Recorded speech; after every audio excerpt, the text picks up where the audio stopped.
शुभ दिवस. गुडघ्यामध्ये किंवा त्याच्या आजूबाजूला पाणी का साचते? तर त्याची काही प्रमुख कारणे आहेत आणि ती कारणे फक्त 5 आहेत. तेव्हा ती कारणे कोणती? तर कोणत्याही कारणाने गुडघ्याला दुखापत होणे. नंबर 2 संधिवात. नंबर 3 गुडघ्याचा अति वापर. Number 4 gout. आणि नंबर 5 संसर्ग. गुडघ्यामध्ये झालेला संसर्ग. या 5 कारणामुळे आपल्या गुडघ्यामध्ये पाणी साचते. तेव्हा थोडक्यात काय, चालत असताना, पळताना किंवा इतर कारणामुळे एकाकी खाली पडल्यानंतर गुडघ्याला जखम होते बघा. किंवा अपघातामध्ये खेळताना गुडघ्याला मार लागल्यास तर देखील गुडघ्यामध्ये पाण्यात साचण्याची शक्यता असते. लिगामेंट्स तुटल्यास, हाड फ्रॅक्चर झाल्यास गुडघ्याला सूज येते आणि ज्यामुळे गुडघ्यात पाणी जमा होऊ शकते, नवे होते.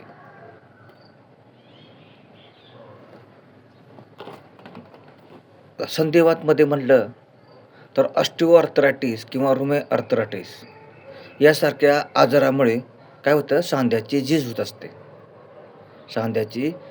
होत असते, ज्यामुळे जास्त प्रमाणात द्रव साचतो. गुडघ्यामध्ये जास्त प्रमाणात द्रव साचतो, पाणी साचते. नंबर 3 अतिवापर. गुडघ्याचा अतिवापर. जास्त वेळ तुम्ही पळाल्यास किंवा धावल्यास, नियमित तुमचे असे काम असल्यास, सतत पायऱ्या चढायच्या उतरायच्या, गुडघ्यावर सतत ताण पडणाऱ्या हालचाली करायच्या, यामुळे सुद्धा गुडघ्यामध्ये किंवा त्याच्या इतर आजूबाजूच्या भागात पाणी हे साचत असते बघा. त्यामुळे गुडघ्याचा अतिवापर याच्यामुळे सुद्धा पाणी साचते. जास्त वेळ धावायचे किंवा पळायचे नाही. गुडघ्यावर ताण येतो. किंवा दिवसभर सतत पायऱ्या चढायच्या उतरायच्या, याने देखील गुडघ्यावर सतत ताण येतो. अशा ताण येणाऱ्या हालचाली जर केल्या तर गुडघ्यामध्ये पाणी होत असते. 4 नंबरचं कारण कुठलं सांगितलं मला? गाऊट. ह्याच्यामध्ये काय होते बघा, युरिक ॲसिडचं प्रमाण वाढतं. म्हणजेच काय, युरिक ॲसिडचे स्फटिक सांध्यामध्ये अर्थात गुडघ्यामध्ये जमा होतात आणि ते स्फटिक जमा झाल्यामुळे, युरिक ॲसिडचे स्फटिक जमा झाल्यामुळे काय होतं, गुडघ्यामध्ये आग पडायला लागते, जळजळ होते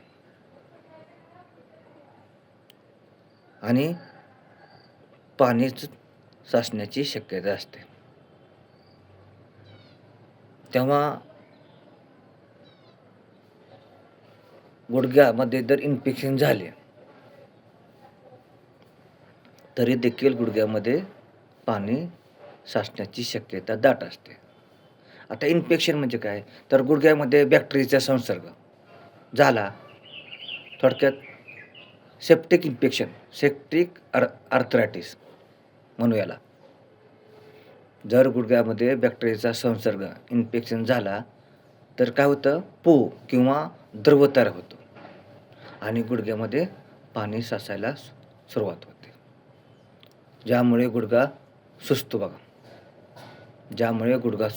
पाणी साचून गुडघा सुजत असतो.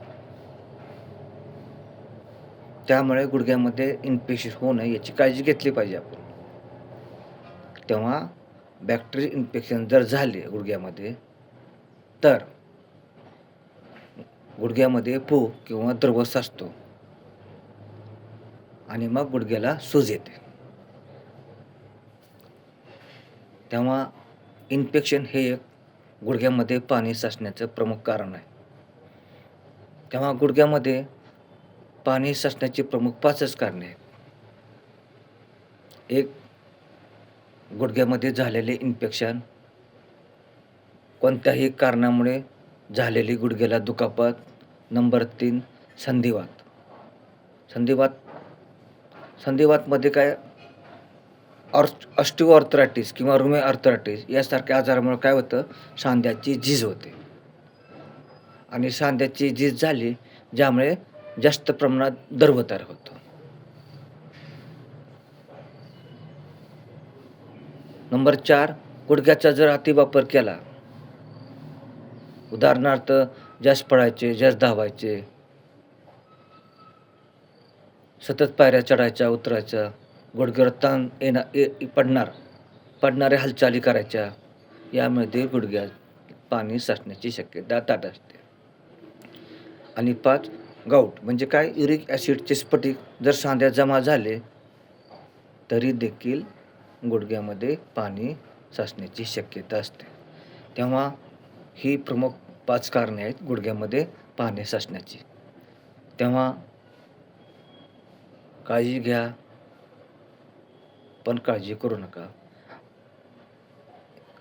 आणि सांध्यामध्ये किंवा गुडघ्यामध्ये जर पाणी साचले तर ज्या काही वेदना होतात, त्रास होतात, जो काही त्रास होतो, याच्यावरती जो मी व्हिडिओ तयार केलेला आहे, तो व्हिडिओ पाहण्यासाठी या चॅनेलला सबस्क्राईब करा. तो व्हिडिओ तुम्हाला पाहता येईल. आणि चॅनेलला नवीन असाल तरी सबस्क्राईब करा, कारण नवीन व्हिडिओ पाहण्यासाठी हे महत्त्वाचं आहे. तेव्हा पूर्ण विराम घेतो. धन्यवाद.